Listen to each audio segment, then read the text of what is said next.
जय हिंद। मैं Pappu sir PDF mind में आपका फिर से स्वागत करता हूं। तो आज 12वीं कक्षा के चैप्टर नंबर 2 का इतिहास का सेशन नंबर 10 चलेगा। तो चलिए देर न करते हुए शुरू करते हैं आज का पहला सेशन।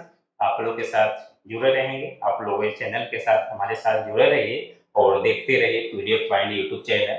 और हो सके तो ज़्यादा से ज़्यादा चैनल को सब्सक्राइब कर दीजिए, वीडियो को ध्यान से देखा कीजिए, पूरी वीडियो जरूर देखा कीजिए। पूरा वीडियो देखने के बाद ही आपको समझ में आएगा कि कौन से टॉपिक कैसे पढ़ाया गया है। और लाइक शेयर जरूर किया कीजिए।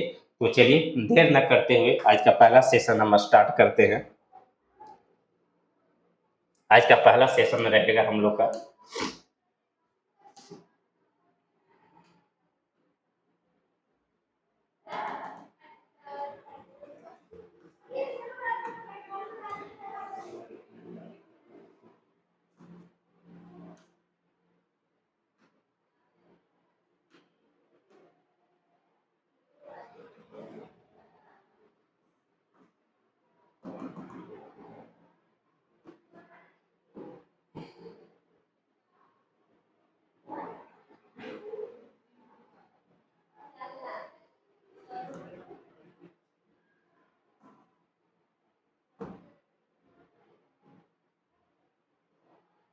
तो चलिए आज का सेशन शुरू करते हैं।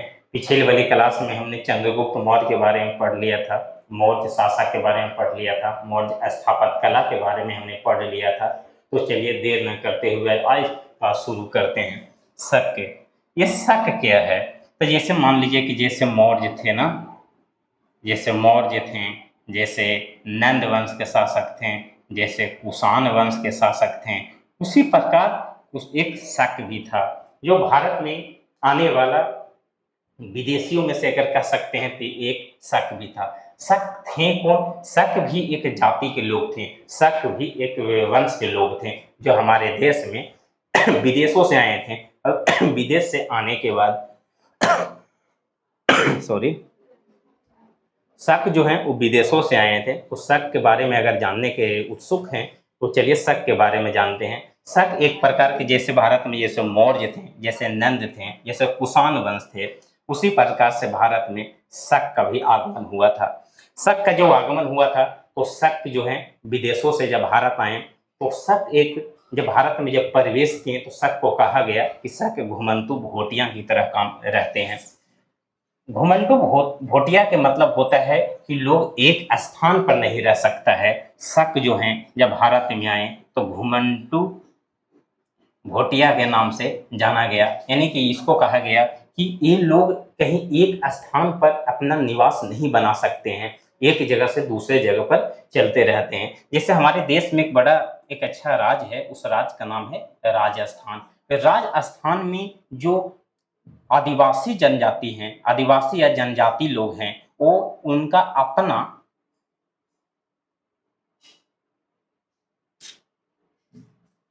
कोई घर नहीं होता है। जो जनजाति, जो आदिवासी जनजाति जो राजस्थान में है, उनका कोई अपना घर नहीं होता है। वो एक जगह से दूसरे जगह पर जाते रहते हैं, लेकिन उन लोगों के पास ना धन दौलत की कोई कमी नहीं है। अब सोचने में ना, सुनने में अजीब लगता होगा ना कि जिस व्यक्ति के पास रहने के लिए घर नहीं है लेकिन उसके पास धन दौलत की कमी नहीं है, वहाँ की महिलाएं जो है ना, ये जो घुमंतु भोटिया के जो राजस्थान की जो महिलाएं होती है ना, वो महिलाएं साल भर और 24 घंटा उस सोना के आभूषण पहनते हैं। और इतना मोट मोट वो सब आभूषण पहनेगा, इतना महंगा महंगा आभूषण पहनती है कि हम लोग उसका सोच भी नहीं सकते हैं, अफोर्ड नहीं कर पाएंगे हम लोग उन लोग जितना महंगा गहना पहनती है, आभूषण पहनती है। यानी कि कहने का मतलब है, सीधा सी सवाल है कि राजस्थान की जो जनजाति है उसको घुमंतु घुमंतु भोतिया कहते हैं या भोटिया कहते हैं। घुमंतु के मतलब होता है कि एक स्थान पर वो नहीं रह सकता है। अगर एक जगह पर 6 महीना रहा, 2 महीना रहा, 4 महीना रहा, उस जगह को, उस स्थान को छोड़कर कहीं दूसरे जगह पर जाके रहेगा, फिर तीसरे जगह पर रहेगा, मतलब कि उसका कोई अस्थायी निवास नहीं होता है, उसको कहा जाता है घुमंतु भोटिया। तो जिसको अस्थायी निवास नहीं है, पैसा की कमी नहीं है, धन दौलत की कमी नहीं है, वो सब अपना अपना महंगा महंगा ना, जो राजस्थान के जो घुमंतू भोटिया है ना, ये महंगा महंगा 4 व्हीलर से चलते हैं, करोड़ों रुपया के गाड़ी से चले गए सब, और करोड़ों रुपया के तो आभूषण पहनती है वहां के महिलाएं, लेकिन उस सबके निश्चित एक आवास नहीं है, एक निश्चित आवास नहीं है, उन लोग के लिए रहने का निश्चित एक घर नहीं है। तो ये है घुमंतू भोटिया, उसी को कहते हैं जो राजस्थान में पाए जाते हैं। जल्दी में फिलहाल ही 6 महीने पहले हमारे इलाका में आया था घुमंतू भोटिया, जो राजस्थान से था। तो उससे बातचीत में जब हम लोग करने लगे, तब बातचीत में पता चला कि उन लोग के पास धन दौलत की कमी नहीं है, उस सबकी यही कल्चर ही है, घुमंतू भोटिया वाले को लोगों का ना यही कल्चर है। वो कल्चर ऐसा है कि वो एक जगह पर टिक नहीं सकते हैं, एक जगह पर वो अस्थायी रूप से रह नहीं सकते हैं, उसी को घुमंतू भोटिया कहते हैं। अब जो भारत में जो आया, जैसे मौर्य वंश का स्थापना हुआ, जैसे मौर्यों ने आया, जैसे कुषाणों ने आया, जैसे नंदों ने आया, जैसे हर्यक वंश आया, मतलब कि शक एक जाति भी है और एक राजवंश भी है, शक। तो शक जब भारत में पहली बार आया, तो इसके बारे में जब पता लगाया गया, चर्चा किया गया, वर्णन किया गया, तो पता चला कि शक लोग जो हैं वो विदेशों से आए हैं, वो दूसरे देशों से आए हैं, जिसको घुमंतू भोटिया का नाम दिया गया।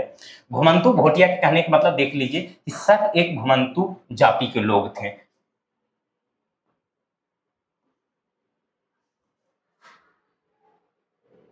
शक जो है ना, वो संग घुमंतू जाति के लोग हैं, यानी कि शक घुमंतू जाति के लोग हैं। घुमंतू के मतलब होता है एक स्थान पर नहीं रहना, इस स्थान पर नहीं रहना, उसी को कहा गया है घुमंतू भोटिया।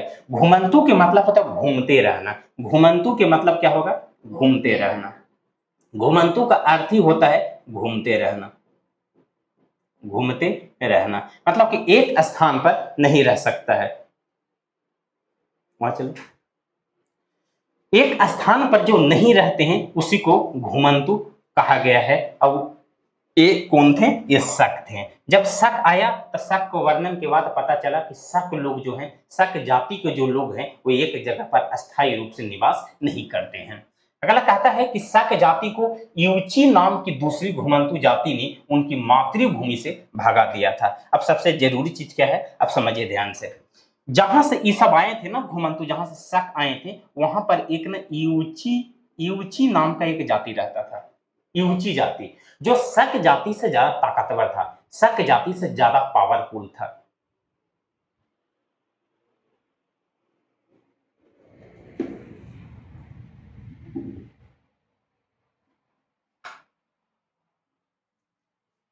जो शक जाति, जो यूची जाति के जो लोग थे, वो यूची जाति के जो लोग थे, वो शक से ज्यादा पावरफुल थे, और शक से ज्यादा पावरफुल होने के कारण यूचियों ने क्या किया कि शक को भगा दिया। यूची ने शक को अपनी मातृभूमि से, शक को मातृभूमि, मातृभूमि मतलब जानते हैं, मातृभूमि के मतलब होता है जहां पर इन लोग का मुख्य निवास स्थान होता है, जहां पर इन लोग जन्म लेते हैं, उसको मातृभूमि कहा जाता है। तो वहां से यूची ने शक को मातृभूमि से भगा दिया, और जब मातृभूमि से भगा दिया, उसी समय से शक घुमंतू भोटिया बन गए।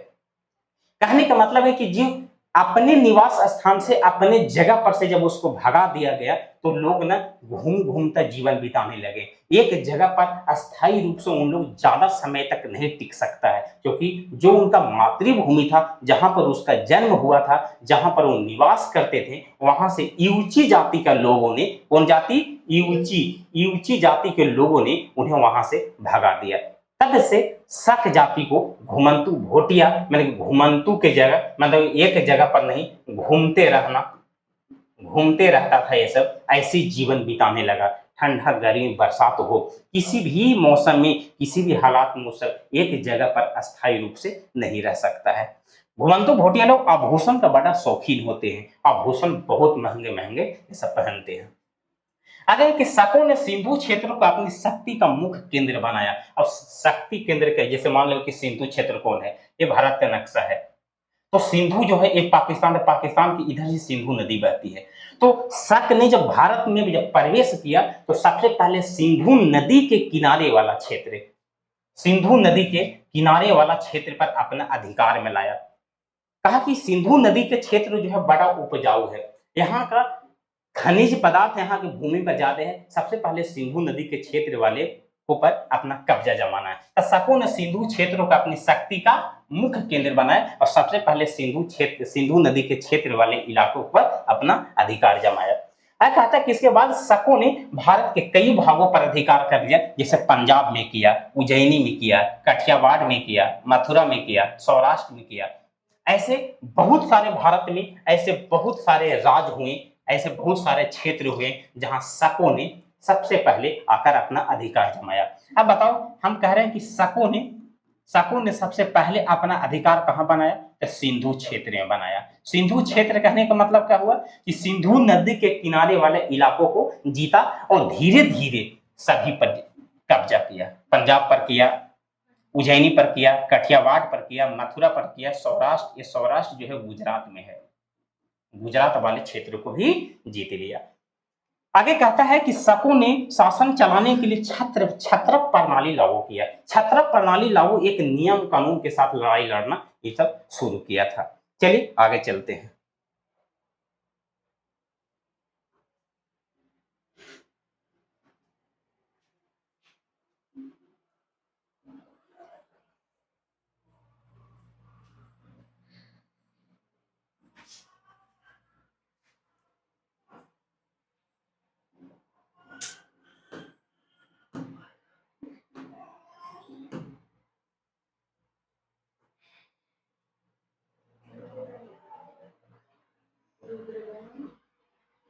चलिए आगे चलते हैं। रुद्रदामन कौन था? रुद्रदामन के बारे में पढ़ते हैं कि रुद्रदामन था कौन। तो रुद्रदामन का लगभग 130 ईस्वी से 152 ईस्वी तक शकों का सबसे प्रसिद्ध शासक था। रुद्रदामन जो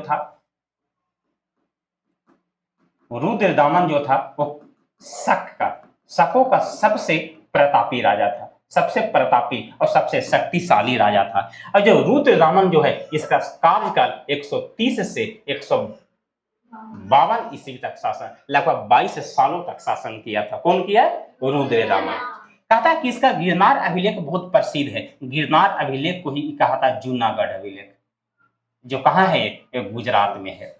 गुजरात का जो अभिलेख है वो गिरनार अभिलेख बहुत प्रसिद्ध है। इससे हमें सुदर्शन झील की मरम्मत की जानकारी मिलती है। अब याद कीजिए तो पीछे वाले क्लास में हम बताए थे कि जो सुदर्शन झील है वो सुदर्शन झील का जो निर्माण है कौन करवाया था?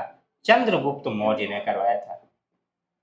चंद्रगुप्त मौर्य ने करवाया था। अब एक चीज और याद कीजिए, सुदर्शन झील का निर्माण तो चंद्रगुप्त मौर्य, सबसे जरूरी चीज और सबसे इंपॉर्टेंट क्वेश्चन है कि सुदर्शन झील का निर्माण तो चंद्रगुप्त मौर्य ने करवाया था, लेकिन सुदर्शन झील का जो पुनः निर्माण है यानी कि मरम्मती है वो मरम्मत कौन करवाया? तो सुदर्शन झील का जो मरम्मत है वो 2 बार हुआ था। मरम्मत सबसे पहला रुद्रदामन ने किया और दूसरा जो मरम्मत था वो स्कंदगुप्त ने किया था। स्कंदगुप्त ने, गुप्त वंश का शासक स्कंदगुप्त ने इसका मरम्मत किया था। सुदर्शन झील का निर्माण एक बार हुआ। निर्माण करने वाला व्यक्ति कौन था? चंद्रगुप्त मौर्य। और इसको पुनः एक बार खराब हो गया, टूट गया, इसको खुदाई करवाया। सबसे पहला करवाया था रुद्रदामन। कौन करवाया? रुद्रदामन। और रुद्रदामन के बाद जो दूसरा जो किया वो स्कंदगुप्त करवाया। कौन करवाया? स्कंदगुप्त। स्कंदगुप्त का जिक्र जब हम विजयनगर साम्राज्य जब पढ़ा रहे थे वहां पर हम सुदर्शन झील का भी जिक्र किए थे। आज कहता है कि रुद्रदामन ने गुजरात, मालवा, कच्छ, सिंध, कोंकण में शासन किया। गुजरात जान रहे, मालवा भी जान रहे, कच्छ भी जान रहे, जो गुजरात में, सिंध जान रहे हैं, जो सिंधु नदी के किनारे वाले क्षेत्रों को सिंध का, कोंकण जो है केरला में है। ये सब राज्यों पर रुद्रदामन का शासक था। कहता कि वह एक अच्छा शासक था, बहुत अच्छा शासक था, बहुत ही अच्छा रुद्रदामन था। रुद्रदामन इतना अच्छा शासक था कि वो नाजायज काम कभी नहीं किया। प्रजा के लिए प्रजा के खिलाफ कोई ऐसा काम नहीं किया, प्रजा के लिए कोई ऐसा काम नहीं किया जिससे उसकी देश का प्रजा उससे नाराज हो सके। किसानों से, ब्राह्मणों से या दूसरी जाति से कभी ऐसा कोई कर नहीं वसूल पाया जिससे किसान उसका नाराज हो सके। कहता है कि वह एक अच्छा शासक था क्योंकि उसने कोई नाजायज कर नहीं लगाया था। कोई नाजायज कर नहीं कि आज तुमसे हम 10 रुपया कर ले रहे हैं तो कल तुमसे 20 रुपया कर लेंगे, नहीं। जो राजा ने जो फिक्स कर दिया कि तुमको इतना कर देना है तो उतना ही कर देना, क्योंकि रुद्रदामन जो था वो लोगों को देखकर कर लगाता था कि कौन सा लोग, कौन सा किसान कितना कर देने में सक्षम है, उस हिसाब से कर लगाया जाता था।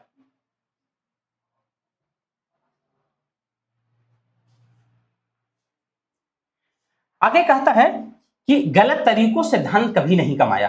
अब गलत तरीकों से धन कमाने का मतलब क्या हुआ? गलत तरीकों से धन कमाने का मतलब ये हुआ कि आप अगर जनता पर, आप अगर किसानों पर नाजायज कर लगाइएगा, उसके औकात से ज्यादा अगर आप कर लगा दीजिएगा तो वो तो गलत तरीके से कमाया गया धन होगा ना। चलिए, जरूर होगा। आगे कहता है कि रुद्रदामन की मृत्यु के बाद शकों का पतन शुरू हो गया। अब शक का जो सबसे प्रतापी राजा और सबसे विद्वान राजा, सबसे बुद्धिजीवी राजा, जो सबसे शक्तिशाली राजा जो था, उसको नाम था रुद्रदामन। ये याद रखिएगा कि सबसे शक, रुद्रदामन जो है वो शक का, यानी कि शकों का सबसे शक्तिशाली राजा था। सबसे शक्तिशाली राजा, सबसे प्रतापी राजा जो कौन था? रुद्रदामन था। और रुद्रदामन की मृत्यु के बाद शक का धीरे धीरे पतन शुरू हो गया, धीरे धीरे वो खत्म होना शुरू हो गया, क्योंकि जब अपने ही घर का औलाद जब नाजायज काम करने लग जाता है, उस परिवार की स्थिति कमजोर होने लगती है और वो परिवार पूरी तरह से बिखर जाता है। शकों का भी यही हाल था। शक का हाल इसलिए हुआ कि रुद्रदामन के बाद शकों में कोई एक ऐसा राजा नहीं बना जो उसके खानदान को, उसके परिवार को आगे बढ़ा सके। इसलिए रुद्रदामन की मृत्यु के बाद शक पूरी तरह से क्या हो गया? समाप्त हो गया। चलिए आगे देखते हैं। आगे है सातवाहन वंश। सातवाहन वंश। अब सातवाहन वंश याद कीजिए, मौर्य वंश का अंतिम राजा कौन था? नहीं, मौर्य वंश का जो अंतिम राजा था उसको नाम था बृहद्रथ। अब बृहद्रथ का सेनापति का नाम क्या था? बृहद्रथ को मारा कौन?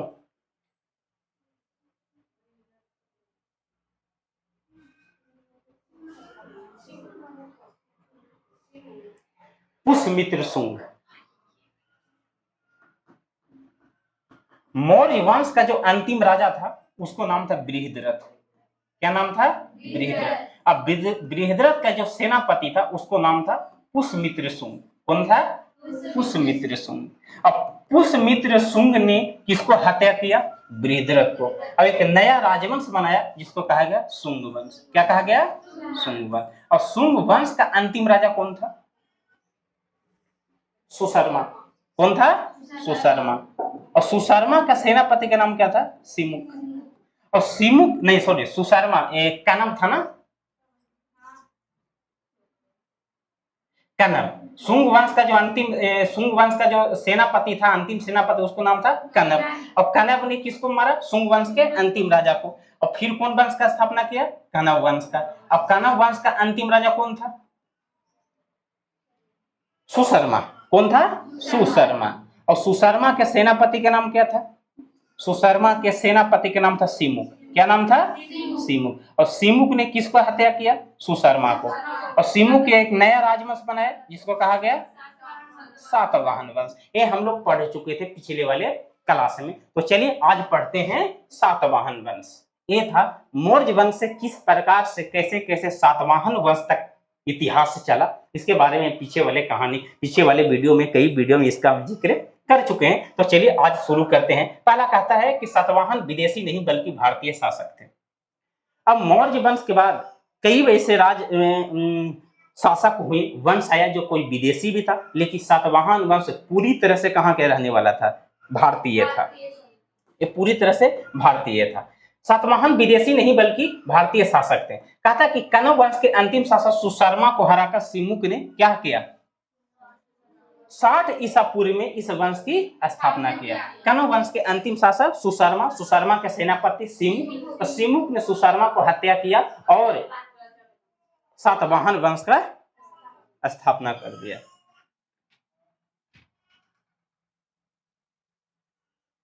हत्या कर दिया। आगे कहता है कि वंश में कुल 19 शासक हुए। कितने शासक? 19, जिसमें सिमुक सबसे महत्वपूर्ण था।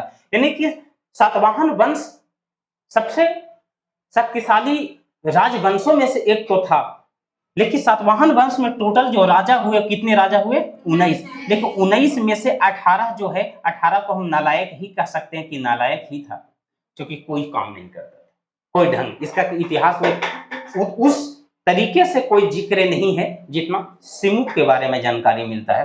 तो सबसे महत्वपूर्ण, सबसे महान शासक कौन हुआ? सिमुक। सातवाहन वंश का सबसे महान शासक सिमुक।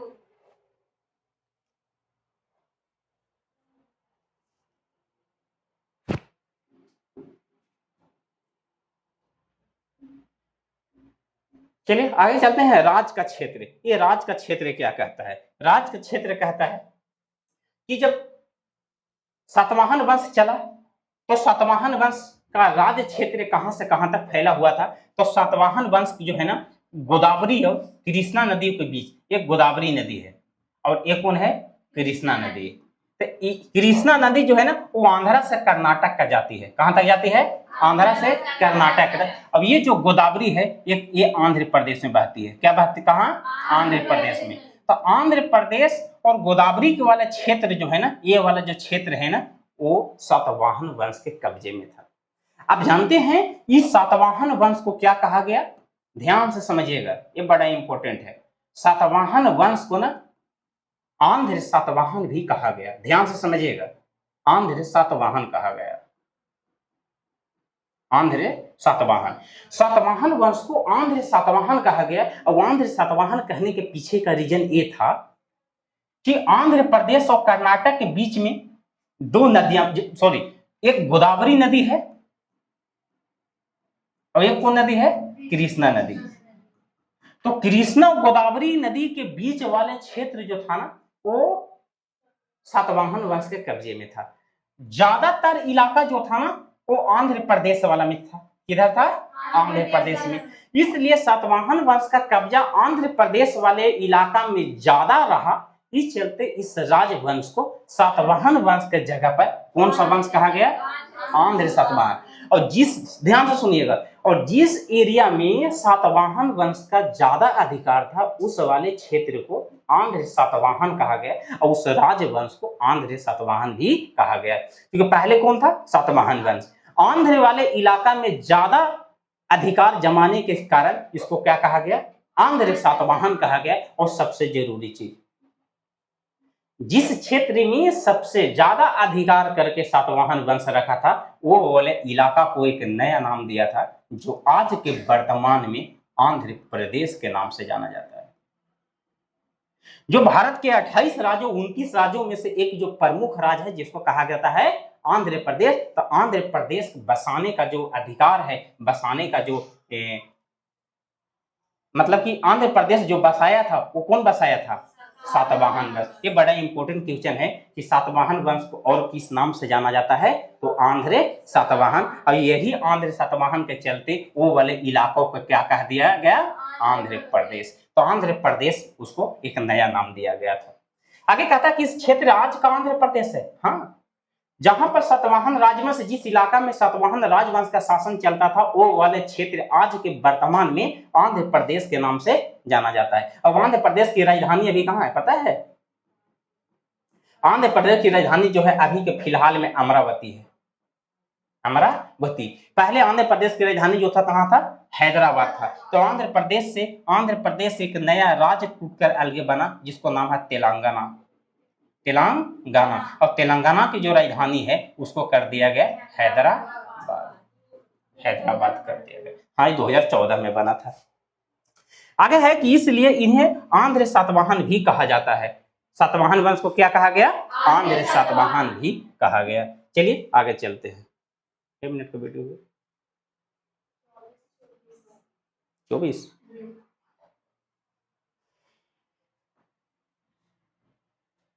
हमको लग रहा है कि बेहोश होके गिरेंगे, खड़ा होने की जरा इच्छा नहीं कर रहा। चलिए आगे चलते हैं। आगे क्या कहता है? आगे कहता है कि महत्वपूर्ण विशेषता क्या था आंध्र सातवाहन वंश या सातवाहन वंश का सबसे जो महत्वपूर्ण विशेषता था वो कहता है कि इस वंश में माता का नाम विशेष महत्व था। हाँ, माता का नाम विशेष महत्व था। जैसे कहने का मतलब क्या हुआ कि सातवाहन वंश सातवाहन वंश का जो राजा अपने आप को अपने नाम के आगे, अपने नाम के आगे माता का नाम लगाते थे।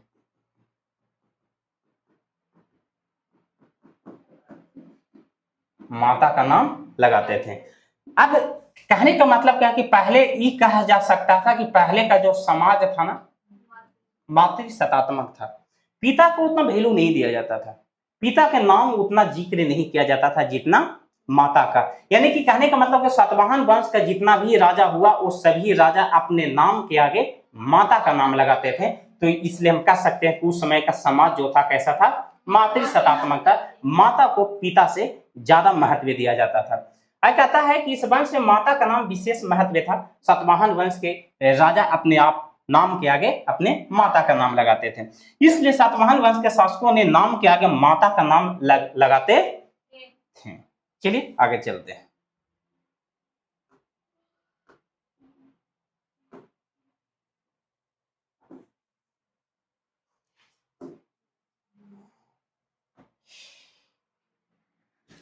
आगे चलते हैं, मुख्य विशेषता क्या है, यानी मुख्य शासक क्या है। सातवाहन वंश के जो सबसे प्रमुख जो शासक थे वो शासक के बारे में पढ़ते हैं। शासक कौन कौन थे। तो पहला शासक जो जिसको कहा गया सातकर्णी प्रथम, क्या कहा गया, सातकर्णी प्रथम। इन्होंने लगभग 20 ईसा पूर्व में शासन किया, 20 ईसा पूर्व तक शासक किया। आई कहता कि सातवाहन वंश का शक्तिशाली राजा कौन था, सातकर्णी। क्या नाम था, सातकर्णी। सातकर्णी सबसे प्रतापी राजा, सबसे शक्तिशाली राजा था। इसका मुख्य कार्य क्या था, तो उसकी पत्नी नगनिका ने नानाघाट, नानाघाट कहाँ है, ये पूना में है। कहाँ है, पूना। पूना मतलब महाराष्ट्र में। महाराष्ट्र में पूना के पास एक अभिलेख बनवाया था। अब कहने का मतलब क्या हुआ कि सातकर्णी, सातकर्णी एक राजा था सातवाहन वंश का।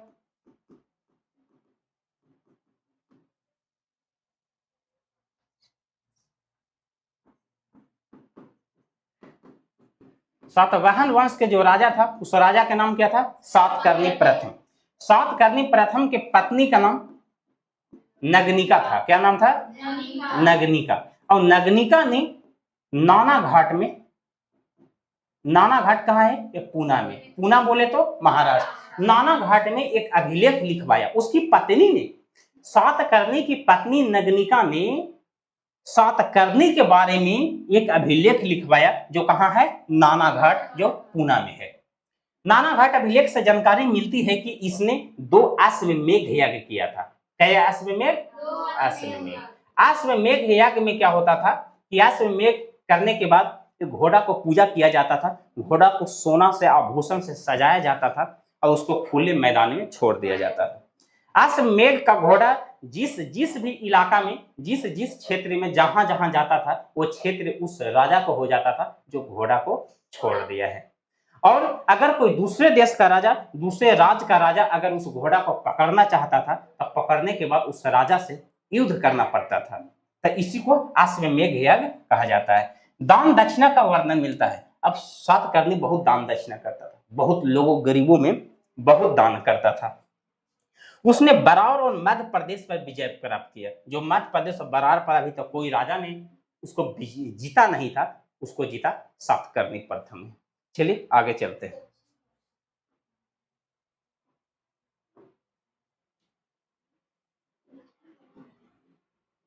आगे है गौतमी पुत्र सातकर्णी। गौतमी पुत्र सातकर्णी। आइए बताएं कि सातवाहन वंश के राजा अपने आप को नाम के आगे कांची का नाम लगाते थे, माता का नाम। सातवाहन वंश का राजा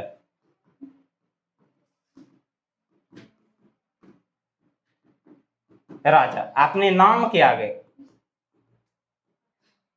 नाम के आगे किसका नाम लगाते थे, माता का नाम। तो देखिए माता का नाम लगाने का परिणाम, नाम था सातकर्णी, नाम क्या था, सातकर्णी।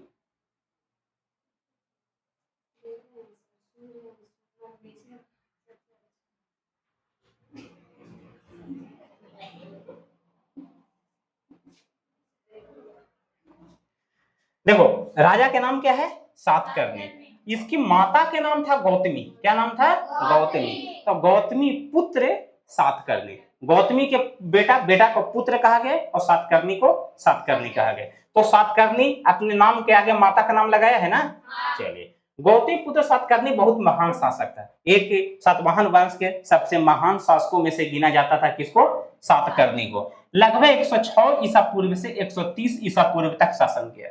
और गौतमी पुत्र सातकर्णी ने लगभग 24 साल तक शासन किया। कितना साल तक? 24 साल तक के शासन किया था। इसका मुख्य बातें क्या था? तो नासिक अभिलेख में लिखा है कि उसके घोड़े 3 समुद्र का पानी पीता था। वाह, 3 समुद्र का पानी पीने का मतलब जानते हैं? जो राजा का घोड़ा अगर इतिहास में कहेगा कि इस राजा जो था गौतमी पुत्र सातकर्णी इतना महान था, इतना बलवान था, इतना शक्तिशाली था कि इसका जो घोड़ा था ना वो 3 समुद्र का पानी पीता था।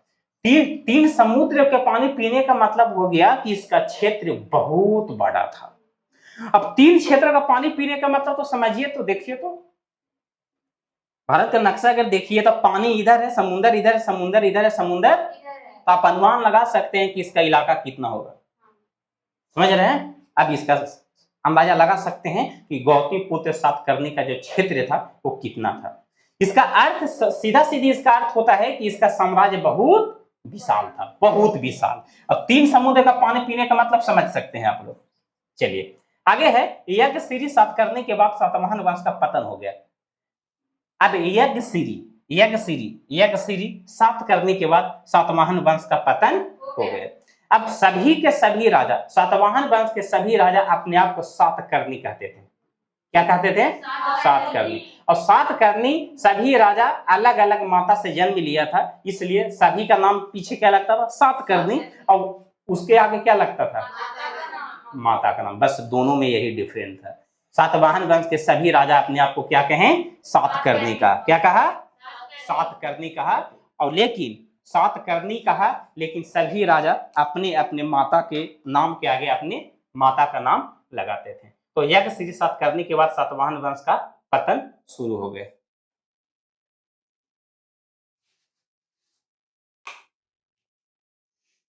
चलिए आगे चलते हैं।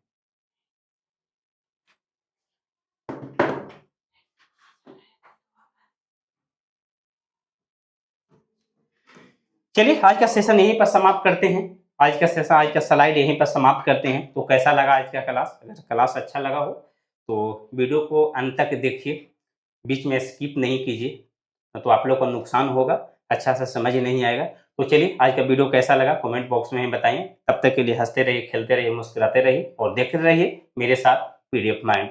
तब तक के लिए धन्यवाद।